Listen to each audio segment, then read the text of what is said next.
se tem algum saldo, se tem falta alguma coisa, para a gente poder regularizar, tá bom? Bom, vamos lá. Abra suas Bíblias em 1 Timóteo, capítulo 1, versículo 12. Nós vamos ler até o versículo 17.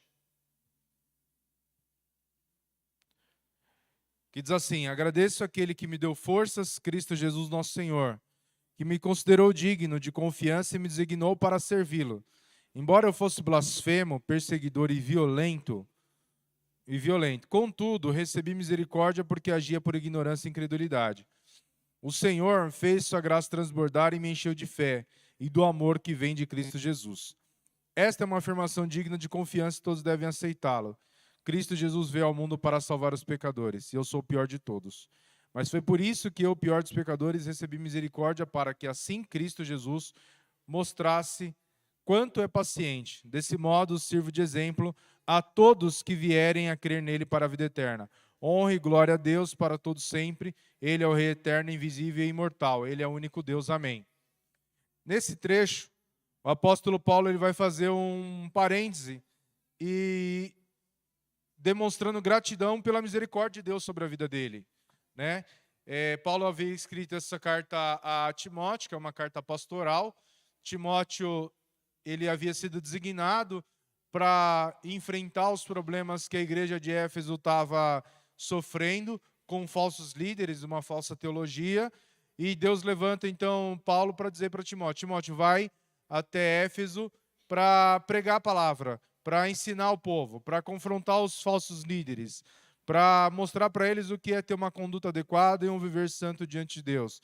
Na semana passada nós estávamos falando da lei e do que a lei fazia na vida das pessoas, a importância da lei. Por que a lei era importante? Para mostrar o pecado das pessoas e que a lei por si só ela não era algo ruim. A lei era contra aqueles que faziam aquilo que é errado, mas era uma bênção para quem agia corretamente. E aí ele vai falar que outrora ele era desses que agia de forma errada. Quem era Paulo, né? Então a gente vai fazer um pequeno paralelo aqui, uma pequena digressão, para a gente poder falar um pouquinho da vida de Paulo. Paulo era um homem que ele era judeu, filho de fariseu. Quem eram os fariseus? Os fariseus eram um grupo de religiosos muito zelosos, muito cuidadosos com a lei. E eles observavam muito a lei, e muita gente acha que ser fariseu naquela época era algo ruim. Mas uma mãe ela não teria mais orgulho de um filho do que dizer que o filho era fariseu. Então era algo que eles deveriam se orgulhar. Eles se orgulhavam de ser fariseu. Eles se orgulhavam de cumprir a lei, de ser pessoas que, de fato, faziam ali o cumprimento observavam as leis. Eles tinham roupas diferentes, eles viviam certas regras. Só que Jesus chama esse grupo de pessoas de muitas vezes hipócritas, porque eles colocavam um jugo sobre a vida das pessoas que eles mesmos estavam dispostos a carregar. E desse grupo de judeus e fariseus, há um homem que é chamado de Paulo. Não há menção de que Paulo conheceu Jesus durante seu ministério terreno. Não há menção de que Paulo foi um dos fariseus que foi confrontado por Jesus durante seu ministério terreno. Mas era um homem que ouvia falar de Jesus e da fé dos primeiros cristãos. E então ele se torna um perseguidor da igreja. Quando ele se torna um perseguidor da igreja, na cabeça dele ele está fazendo aquilo que ele acha que é certo. Ele está fazendo a coisa certa. Tem um grupo de pessoas ali que estão se levantando, se rebelando contra o judaísmo, e essas pessoas precisam ser perseguidas, essas pessoas precisam ser confrontadas. E Paulo é um desses perseguidores. Mas não, ele não era só um perseguidor, ele era alguém que tinha autoridade para dizer quem morria e quem vivia. Ele tinha carta dos principais da sinagoga, ou seja, ele tinha uma autorização especial para prender cristãos e para até matar cristãos se fosse preciso. E uma das passagens mais conhecidas da Bíblia em que Paulo diz que ele estava presente é na morte de Estevão. Estevão é um daqueles primeiros cristãos que foram martirizados pela causa do Evangelho. Estevão foi capturado e, na sua defesa, ele fala sobre quem era Cristo, apontando desde o Antigo Testamento para Jesus. E a Bíblia vai dizer que Paulo estava lá durante a morte de Estevão. Ou seja, ele era uma das pessoas que diziam quem vivia e quem morria. Ele era um perseguidor de cristãos. E Paulo, ele disse que ele era essa pessoa. E aí, decorrente disso, um dia ele está indo perseguir alguns cristãos e no caminho de Damasco, Jesus aparece para Paulo. Jesus aparece para ele e ele então cai no chão como num espasmo, num susto, ele cai no chão e fica cego, completamente cego. E aí Jesus aparece para ele e começa a falar com ele. Saulo, Saulo, por que me persegues? E Paulo, então, naquela ocasião, fala assim, mas quem és tu, para que eu tenha perseguido? Eu nem sei quem é o Senhor. Ele fala assim, eu sou Jesus, a quem você tem perseguido. Só que Jesus já havia morrido e ressuscitado. Quem que Paulo estava perseguindo? Paulo estava perseguindo os cristãos. A primeira coisa que a gente aprende aqui e entende, que às vezes a luta que nós sofremos, ela não é contra nós, ela é contra Cristo. Quando essa luta, a motivação dela é uma motivação de entendermos que nós estamos sendo perseguidos porque somos cristãos. Não é porque você fez uma coisa errada no seu trabalho que você está sofrendo perseguição. Isso aí é consequência do seu pecado. Mas a melhor coisa que tem é você ser perseguido pelo Evangelho. A melhor coisa que tem é você ser perseguido e ser afrontado por você simplesmente ser uma pessoa que crê em Cristo e prega a palavra de Deus. Quando eu era pequeno, eu vou contar uma historinha para vocês aqui bem rapidinho. Hoje a pregação não vai demorar até por causa do tempo, mas preciso contar essa historinha para vocês. Quando eu era pequeno, eu devia ter mais ou menos uns 9 anos de idade. 9, 10 anos de idade. Meu avô tinha uma venda, tinha uma mercearia, que era um bar que vendia tudo, né? Então, naquela época, os bares tinham as mercearias também. Então, não tinha os mercadinhos no bairro. Era a venda do bairro que tinha tudo, né? E aí, um dia, eu e a minha prima, a Cida, a gente pegou uns morteiros lá na venda do meu avô. E tinha um morteiro que era chamado de morteiro cavalo, que era um grande, assim, ele era desse tamanho. Era bem grande ele, né? E ele fazia um barulho bem estrondoso, fazia um certo estrago, né? Hoje eu não brinco nem com biribinha e vocês vão entender por quê. Às vezes eu vejo o meu tio Lúcio soltando fogos, o Gabriel. Eu mantenho o máximo de distância possível desse tipo de situação. Máximo de distância possível. E a Cida morava, a minha tia morava numa casa que ela ficava num lugar alto. E lá embaixo, tipo, tinha um barranco e tinha uma casa embaixo. A casa ficava embaixo. E nesse dia, morava uma menina na casa de baixo. Eu nunca tinha visto a menina na minha vida, nem conhecia a menina. Mas a Cida achou que era uma boa ideia jogar bombinha na menina. E ela falou, vamos jogar a bombinha naquela menina. Por que a gente resolveu jogar a bombinha na menina? Alguém imagina? Hã? Por quê? Por que eu resolvi jogar a bombinha na menina? Porque ela é crente. Tinha outro motivo? Precisava de outro motivo? A menina era crente, era motivo mais do que suficiente para aquela menina ter que sofrer. Ela é crente. Ela tinha um cabelão e um saião, eu nunca tinha visto aquela menina na minha vida. Nunca, nunca, nunca. Mas a minha prima falou que a menina era crente, eu falei, tá bom, esse já é um motivo mais do que razoável para a gente jogar uma bombinha na menina. E eu fui acender essa bombinha, e eu acendia, com a bombinha na mão, né, o morteiro.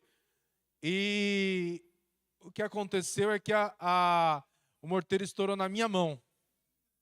O morteiro estourou na minha mão. Eu tenho até hoje uma cicatriz no dedo, e a minha mão ela ficou cheia de bolhas de sangue enormes.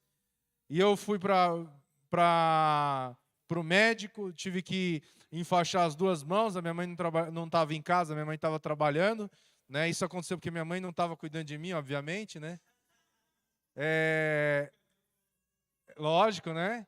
E eu fui para o médico e eu quase perdi os meus dedos com 8, 9 anos de idade, por conta de simplesmente fazer algo contra um cristão. Só que quando a gente olha para a palavra de Deus, O apóstolo Paulo, ele nunca perseguiu Jesus diretamente. Mas ao perseguir os cristãos, Jesus fala assim, não é contra eles que você está lutando contra mim. Nós temos um pai que cuida de nós. E nós temos aquele que é o nosso guarda, que a Bíblia diz que ele é o guarda de Israel, que é Jesus. E ele não nos deixa sofrer nas mãos, nas garras do inimigo. Nosso sofrimento por Cristo é um sofrimento que a gente entende que Deus tem cuidado de nós. E até quando a gente passa por alguma situação difícil, tem uma questão que a igreja vai chamar isso de martírio branco. O que é o martírio branco? O martírio branco não é um martírio de sangue, como nós vemos em países, por exemplo, da janela 1040. A gente acha que a gente sofre perseguição, mas se você ouvir o relato de cristãos missionários espalhados ao redor do mundo, a gente vai ver que a gente não passa nem 1% do que a igreja de Cristo ao redor da terra está disposta a passar pelo evangelho de Cristo. Então, às vezes a gente tem dificuldade de sacrificar um desejo de comer uma determinada comida ou de comer algo que a gente não gosta. A gente passou 21 dias aí fazendo um voto que para muitas pessoas foi um sacrifício absurdamente difícil. E existem pessoas ao redor do mundo que elas estão entregando a vida delas a Cristo, não é tipo assim, eu vou fazer uma coisa que eu não gosto de fazer, que eu não quero fazer. Não, elas estão literalmente derramando seus sangues em prol do Evangelho de Cristo, morrendo literalmente, vivendo escondido, pregando o Evangelho escondido, porque é perigoso falar de Cristo. E a igreja contemporânea, a igreja atual, a nossa igreja, ela vive algo que é chamado de martírio branco. Então, muitas vezes, nós sofremos perseguição, nós sofremos luta, nós sofremos afronta, simplesmente porque nós somos cristãos, e não precisa de outro motivo. Esse já é o motivo é esse. Não é porque a gente faz nada contra a pessoa, mas simplesmente o motivo de você ser perseguido é porque você é cristão. Talvez você diga assim, mas eu não sou perseguido. Um dia a gente estava aqui na igreja e o pastor André estava dando aula, e aí ele falou para uma adolescente, que eu não vou falar nomes, que a gente não trabalha com nomes, né, que sobre a perseguição, sobre as dificuldades. A gente que, principalmente, quem trabalha num ambiente que é um ambiente que tem uma agenda que é uma agenda mais progressista, mais liberal, a gente sabe o que é você se posicionar, a gente sabe o que é você falar sobre certas coisas, você se posicionar. Se você... Aí, só para citar esse exemplo, né, falou para essa adolescente, né, sobre as pessoas não gostarem de você. E ela falou assim, na minha escola, todo mundo gosta de mim. Aí ele falou assim, ou você está fazendo algo muito errado, ou você está fazendo muito certo, que está dando muito certo, né, André? Aí falou assim, né? Então, tem que saber de qual lado que você está. Dias depois, foi revelado que o que ela estava fazendo era algo de muito errado, né? Então, ela tinha aprovação. A gente tem a aprovação das pessoas quando a gente age como as pessoas esperam que a gente haja. A gente faz aquilo que as pessoas esperam que a gente faça.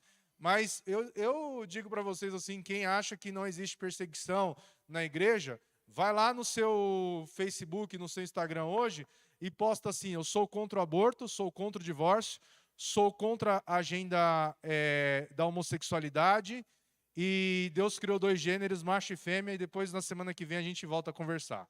Beleza? Ou vocês acham que isso não tem impacto na sociedade atual? Tem ou não tem? Então, por que a gente, muitas vezes, a gente deixa de sofrer perseguição? Porque muitas vezes a gente está agindo como o mundo espera que a gente aja. A gente simplesmente está fazendo o que o mundo espera que a gente faça. E aí a pregação de ontem falava sobre o quê? Sobre alguém que é moldável. Alguém que cabe em qualquer espaço, cabe em qualquer lugar. A música que tocar, ele dança. Não importa qual o ritmo, a música que tocar, ele vai dançar. Aquela frase, né? Qualquer paixão me diverte. Então a gente precisa saber que tem coisas que a gente não pode participar. Tem coisas que a gente não pode fazer parte. E muitas vezes, se você aceitar fazer a vontade de Deus e se posicionar, você vai trazer um risco grande de você colecionar inimigos. E Paulo vai dizer isso. Só que ele fala disso, aí ele vai falar o que aconteceu na vida dele. Ele fala: agradeço aquele que me deu forças, Cristo Jesus nosso Senhor, que me considerou digno de confiança e me designou para servi-lo. Olha só, ele diz assim: eu agradeço a Deus porque Deus me escolheu e me considerou digno de confiança. Estar aqui hoje pregando o evangelho é algo que eu tenho que agradecer a Deus, porque Deus me designou e me tornou digno de confiança.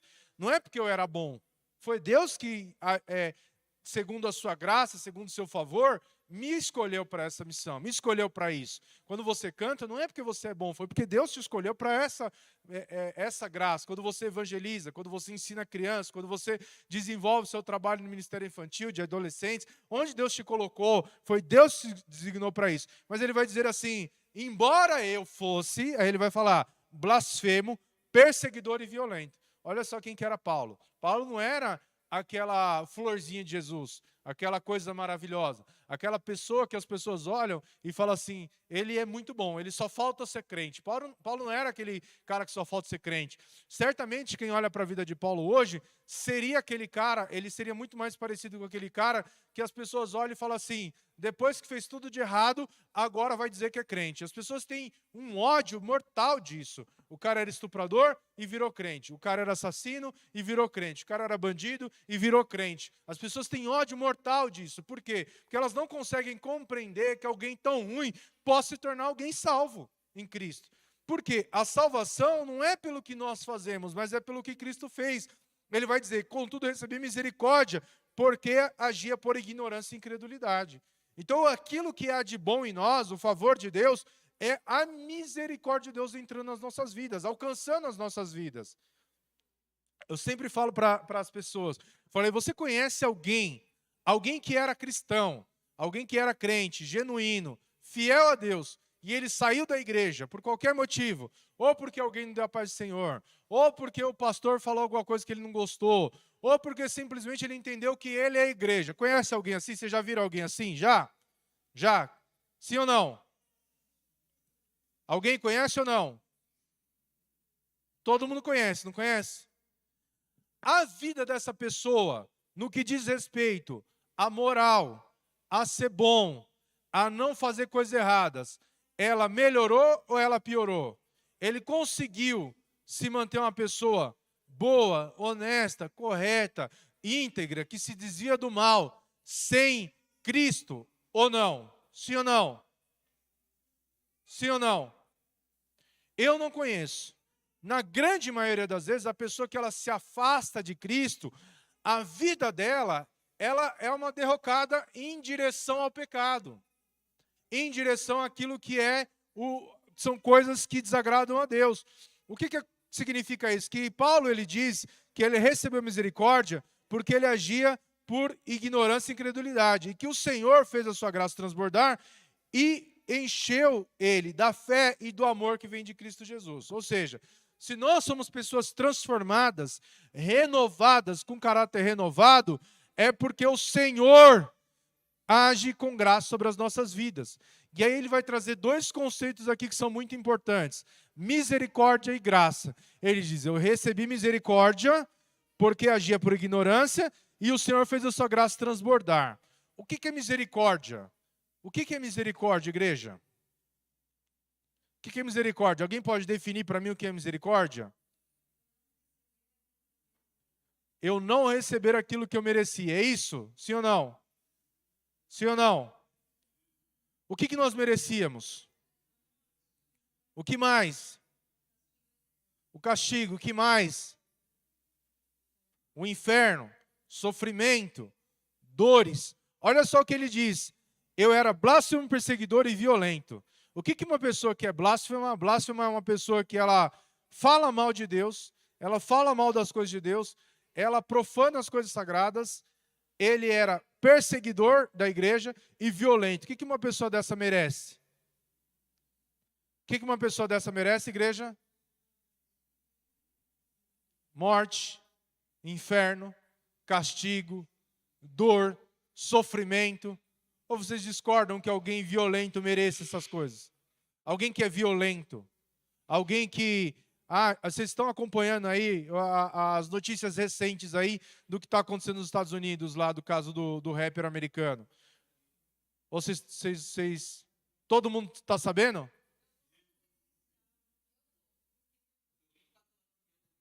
Ok, beleza. O que uma pessoa que comete tais crimes e tais atrocidades merece? Morte, castigo, punição, violência. Receba em medida proporcional ao dano que ele causou. Que ele receba todo o dano que ele infligiu a outra pessoa. A gente tem esse sentimento no nosso coração. E aí o que Paulo vai dizer? Mas ao invés disso, ele recebeu o quê? Recebeu o quê? Misericórdia. Porque ele não recebeu castigo, ele não recebeu violência, ele não recebeu o inferno, ele não recebeu sofrimento, ele não foi morto porque havia feito todas essas coisas. Embora ele fosse blasfemo, perseguidor e violento, Deus foi misericordioso com ele. E aí ele vai falar que a graça fez transbordar e encheu ele da fé e do amor que vem de Cristo Jesus. O que é a graça, então? Se misericórdia é a gente não receber aquilo que a gente merece, o que a graça é? A graça é a gente receber aquilo que a gente não merece. O que Paulo não merecia? O que ele não merecia? Ele merecia amor? Ele merecia ser alguém que tivesse fé? Ele merecia ser alguém que fosse cheio do Espírito Santo de Deus? Ele merecia isso? Ele merecia? Ele merecia ser salvo? Ele merecia? Não. O que ele recebeu? Ele recebeu tudo isso. E isso é proveniente do quê? Da graça de Deus. Ok? Então ele não recebe a punição que ele merecia, mas ele também recebe a graça que ele não merecia. Está claro para vocês? Então Paulo, ele vai receber essa graça. E ele fala assim que o Senhor fez transbordar e me encheu de fé, da fé e do amor que vem de Cristo Jesus. Aí ele vai falar, esta é uma afirmação digna de confiança e todos devem aceitá-la. Cristo Jesus veio ao mundo para salvar pecadores, e eu sou o pior de todos. A gente tem mania de sempre colocar as pessoas, os outros, como sendo pessoas piores do que a gente.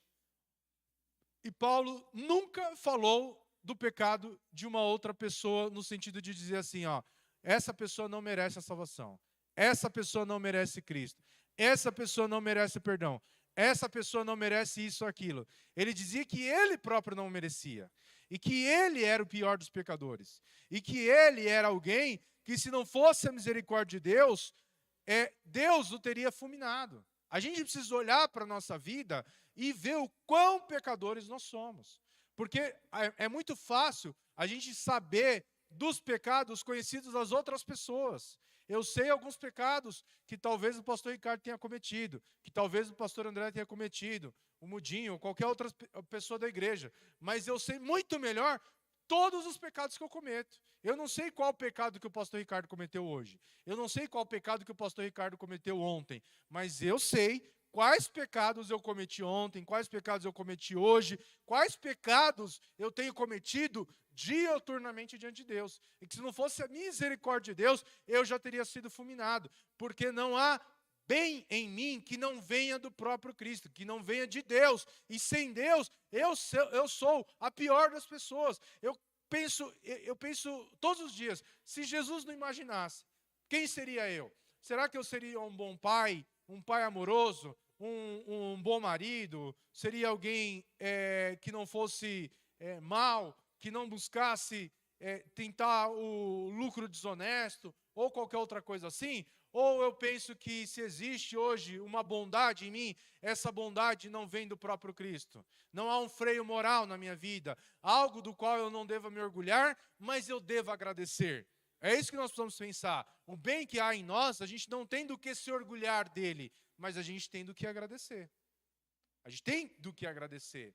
Porque se há algum bem em nós, é porque Deus colocou esse bem no nosso coração. Olha só o que ele vai dizer, que ele era o pior dos pecadores, o pior de todos, mas foi por isso que eu, o pior dos pecadores, recebi misericórdia, para que assim Cristo Jesus mostrasse o quanto é paciente. Ele fala o quê? Que Jesus, mesmo ele não merecendo, mesmo ele sendo o pior dos pecadores, mesmo ele sendo alguém que não merecesse a graça de Deus, Deus foi paciente e benigno com ele.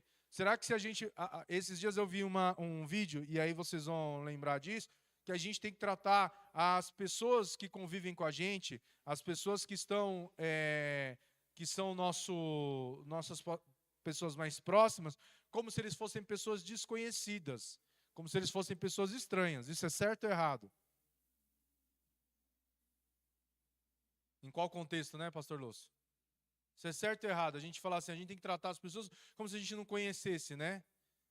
Não é verdade? Você está em casa, aí de repente, você chegou, acabou de colocar a mesa, aí o menino vai lá e deixa cair o prato no chão e quebra o prato. O que a mãe fala? O que a mãe fala? Depende de qual mãe, né? Se fosse a minha mãe, se fosse a minha mãe, tá lá em cima. Eu vou falar como a minha mãe falaria. Na minha mãe, as duas. A Lília seria pior. A minha mãe Lília seria pior. Eu certamente ia tomar uma surra. Ela falaria palavras impronunciáveis e faria eu lamber o chão com vidro e tudo. Não é? Agora, se fosse a avó dos meus filhos, que não é a mesma pessoa que a minha mãe, é outra pessoa, a avó dos meus filhos, ela falava assim: não, filho, não tem problema, a vovó limpa, eu vou fazer outro prato para você. E se fosse um estranho, o que a nossa mãe diria para o amiguinho estranho que chegou na nossa casa? Não, filho, não se preocupa, a tia limpa, não fala assim? Não fala? É assim. Então, existem duas pessoas, né, em casa, a minha mãe e a avó dos meus filhos, que habitam no mesmo corpo, mas não são a mesma pessoa. Acreditem, há duas personalidades distintas.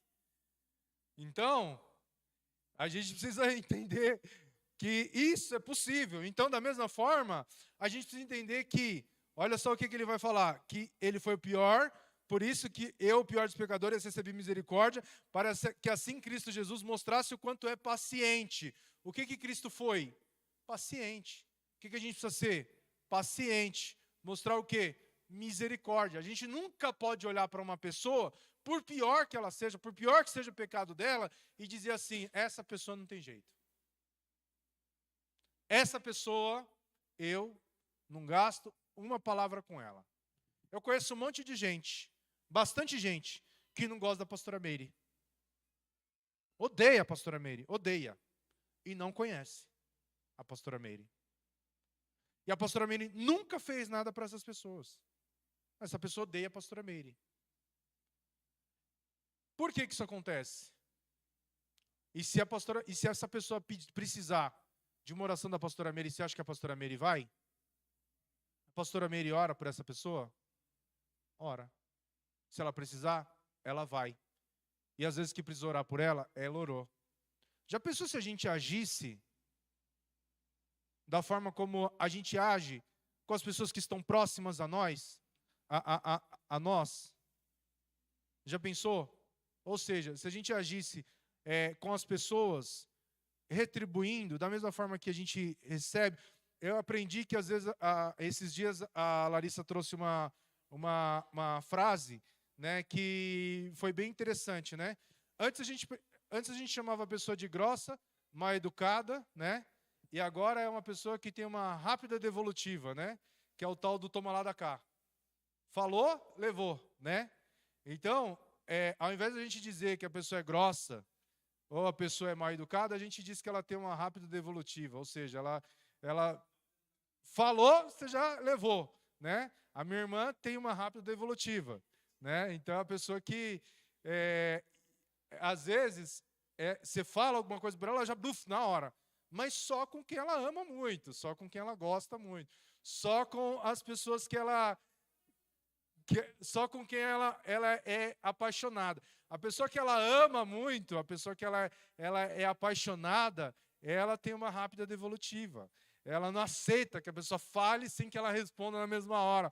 Mas se for um estranho, aí já é um pouco diferente, ela já é mais paciente, ela já é mais benigna. Não, mas é um pouquinho mais, né? Com estranho ela tem um pavio curto. Com quem ela ama, ela não tem pavio, é diferente. Com estranho, a bomba explode rápido, né? Ela explode, mas ela tem um tempinho. Com alguém que ela ama muito, a bomba explode na mão mesmo. É aquela bomba que não dá nem tempo de você acender e jogar. É bem rápido, né? Mas ele diz que Deus teve paciência com ele. E é assim que nós devemos fazer também. A gente não pode nunca pensar, por que a gente tem que pregar o evangelho? Porque a gente não sabe quem Deus quer salvar. Às vezes Deus quer salvar uma pessoa que você não gosta. Às vezes Deus quer salvar uma pessoa que você acha que ela não tem salvação ou que não tem jeito para a vida dela. Se eu olhasse para minha vida, para a vida da minha família 20 anos atrás, metade da minha família não seria salva. Mais da metade da minha família não seria salva. A Luciana era uma improvável, o Ricardo era um improvável, a minha mãe era uma improvável, eu era um improvável. Eu sempre fui na minha família, para os meus primos, as minhas tias, eu era má companhia, eu era má influência para os meus primos. Sempre fui. As minhas tias falavam, não vai sair com o Felipe. Para vocês terem ideia do nível que eu era. Eu era uma pessoa assim, bem legal. E já ia para a igreja, imagina se não fosse. Então vocês podem esperar o pior do pior. Eu era esse pecador. E aí ele vai dizer que, mas assim como Deus teve paciência com ele, Deus também teve paciência comigo. Assim como Deus exerceu misericórdia com Paulo, também Deus exerceu misericórdia comigo e com cada um de nós. E a graça de Deus nos alcançou. Desse modo, sirvo de exemplo a todos que vieram a crer nele para a vida eterna. Aí ele vai citar uma frase que é o ápice do louvor, o ápice da glória de Deus. Ou seja, ele agradece a Deus por ele não receber aquilo que ele merecia e por ele receber aquilo que ele não merecia. E no final ele culmina com um cântico de louvor a Deus. Ele vai dizer assim, honra e glória a Deus para todo sempre. Ele é o Rei eterno, invisível e imortal. Ele é o único Deus. Amém. Olha que lindo. Ele termina dizendo que ele começa dizendo que ele não merecia, que ele era blasfemo, perseguidor, violento, mas que mesmo assim a misericórdia de Deus o alcançou, que a graça de Deus alcançou ele, que ele era o pior dos pecadores e mesmo assim Deus teve paciência com ele. E por fim, ele fala que ele se tornou um exemplo para todos aqueles que viessem a crer em Cristo. E por fim, ele diz, honra e glória a Deus para todos sempre. Ele é o Rei eterno, invisível e imortal. Ele é o único Deus. Amém. No final, nós podemos louvar a Deus e dizer, honra e glória a Deus que salva pecadores. Honra e glória a Deus que exerce misericórdia sobre a vida de quem merece juízo e punição. Honra e glória a Deus para quem recebe graça ao invés de receber juízo. Para quem recebe aquilo que não mereceu. Honra e glória a Deus que salva pessoas que não merecem. Se eu e você estamos aqui hoje e podemos dizer que somos salvos em Cristo, não é por nós, mas pela graça de Deus. Não é pelo que fizemos, mas pelo que Cristo fez. Não é porque somos bons, mas porque Ele é galardoador, Ele é misericordioso. E é por isso que estamos aqui. E nós devemos agradecer a Deus. Não temos no que nos orgulhar, mas temos o que agradecer. Se vocês puderem pensar numa frase para a vida de vocês, para a salvação que Deus deu para a vida de vocês é essa. Não tenho do que me orgulhar, mas tenho do que agradecer. Em relação à minha salvação, não tenho do que me orgulhar, mas eu tenho do que agradecer. Então seja grato a Deus. Honra e glória a Deus para todo sempre.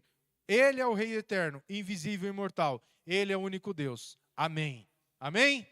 Que Deus possa falar mais aos vossos corações. Pedir para o pastor Lúcio vir orar pela igreja, diante dessa palavra que Deus nos trouxe, e também para fazer o encerramento do culto.